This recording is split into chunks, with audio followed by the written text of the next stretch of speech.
Hola tropa, magandang hapon sa ating lahat.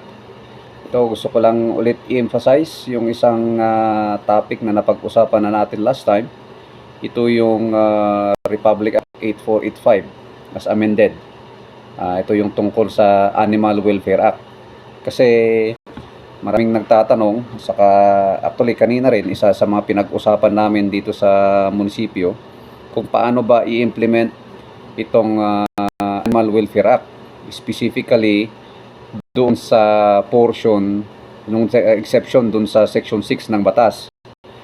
Mention last time na merong mga specific ng animals na pwedeng patayin o katayin. Okay? Isa sa mga hindi na mention doon is yung aso. Pero merong provision doon, exemption na sinasabi na kahit wala doon, yung animal na yun is pwede namang katayin if ito ay in pursuance to a religious o kaya indigenous tradition o kaya practice.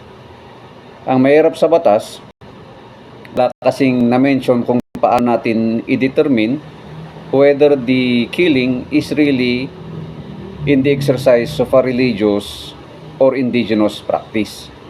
Basta sinabi lang doon na if this is in pursuant to a religious or indigenous tradition, it is an exception. At meron ding sinabi doon na yung mga elders, they are supposed to take a record. So, medyo general yung provision kasi. Walang sinabing paano ba yung pag-record, sino ba yung elder na yan, walang nakalagay.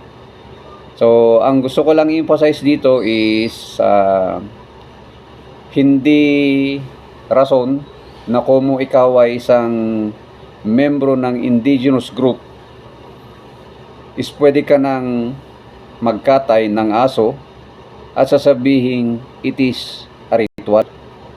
Because in every place, indigenous group, meron talagang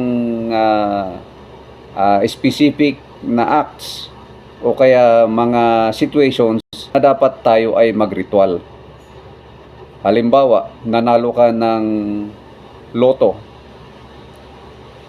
Sapat na ba yun para ikaw ay magritual at sabihin, okay, this is a ritual dahil masaya ako at kailangan kong magkatay ng aso? To me, hindi yan pasok doon sa exception.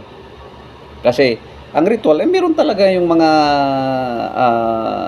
mga sinasabi ng mga nakakatanda sa atin na halimbawa meron naman talagang time na kailangan mong magkatay ng aso dahil ito ay kinakailangan dun sa talagang tradisyon.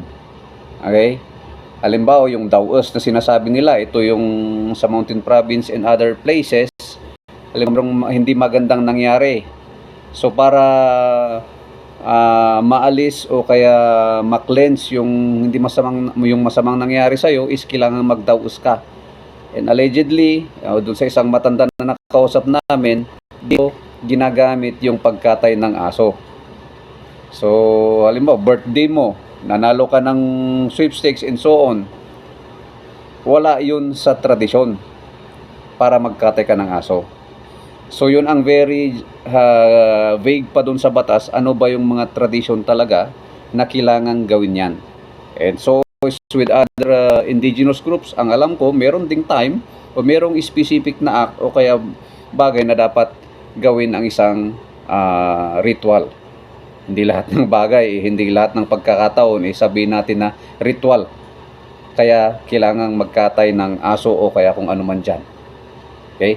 So, ganun muna mga katropa ang masasabi ko dyan. It is not because sinabi doon sa batas na exemption ang ritual o kaya religious group. We have to determine, is this really a ritual o kaya masaya ka lang?